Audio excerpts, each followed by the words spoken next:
કેશોદના બામણાસા ગેર ગામે ઓજત નદી કાંઠાના ખેડૂતો પોતાના પાળા બચાવવા નદીમાં પથ્થર ફેંકી દબાણ કરતા હોવાથી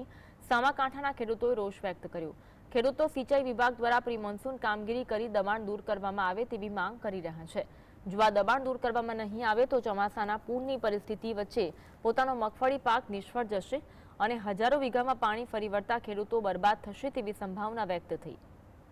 એક તરફ કેશોદ અને વંથલી તાલુકામાં પસાર થતી ઓજત નદી સાંકડી બનતા ઊંડી અને પહોળી કરવા ખેડૂતો માંગ કરી રહ્યા છે, ત્યારે અમુક ખેડૂતો માટીથી બનેલા કાચા પાળા બચાવવા નદીના પથ્થરોને